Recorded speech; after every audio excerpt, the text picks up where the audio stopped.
if you want to be successful, there's not a lot of freedom at the beginning. That's for sure. While in the long run, and that freedom comes down the road.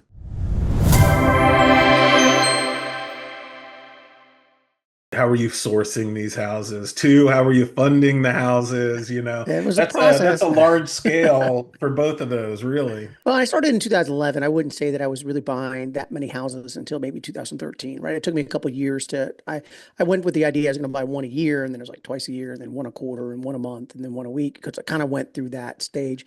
Okay. Um, I was a, I was a direct mail guy, and I mean, that was in the back of the day of, yellow. Yellow Yellow letters.com. letters, thank you. Yellow letters Yeah. was, that really dates me, but it was the yellow letters. Yeah. And I spent, I mean, like $10,000 a month, which was a lot back then, on my marketing. And we did mailers because I wasn't good at the other forms of lead generation. I'm a Gen Xer. I got a bunch of gray hair, so texting is not really my thing. Um, I'm also a one man show. I have a bunch of VAs, but in locally, I'm a one man show, which meant that I'm out at an appointment or I'm looking at a job site, so I couldn't answer the phone right away. And so like pay per click and things like that, where you have to be very responsive.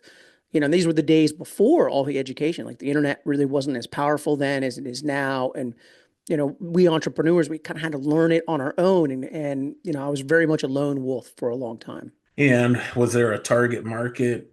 Not, I mean, I know your region, but was there a certain customer you were sending that direct mail to? Or were Well, you by the time we got to the full, foreclosure or some other distress? yeah, so we would send out about 20,000 mailers a month. And so we certainly had a very broad categories that we would send to. I would tell you that by far the most profitable ones were always the pre-foreclosure market. I was in that pretty heavily. I would say that was a statistically significant part of my business was the pre-foreclosures. And of course, tax sales as well. At the beginning, like 2011 through like 14 or so, you could buy houses on the courthouse steps at a reasonable price still. So you can't really do that now. They're just bid up so much and overvalued. It's hard to do that.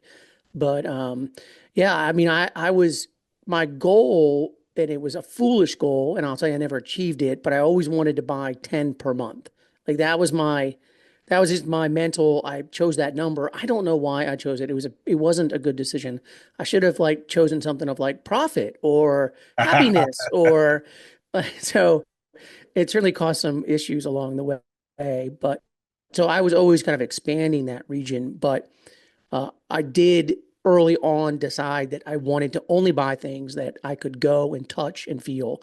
And so I did try to venture outside my market a couple times, but I made mistakes and it cost me money. And ultimately, I decided to stay very local. So within an hour to an hour and a half, the center of Richmond, Virginia is kind Okay. of my ground. Yeah, what is it about entrepreneurs that always get sucked into the big numbers, Yeah, I and not know, right? necessarily the result, because your time freedom and 10 houses per month are, I'm guessing, opposed to each other. You're gonna have Oh, to work a yeah. lot. At the Um, beginning, it was certainly 60, 70, 80 hours a week. You get into owning your business for freedom, but if you want to be successful, there's not a lot of freedom at the beginning.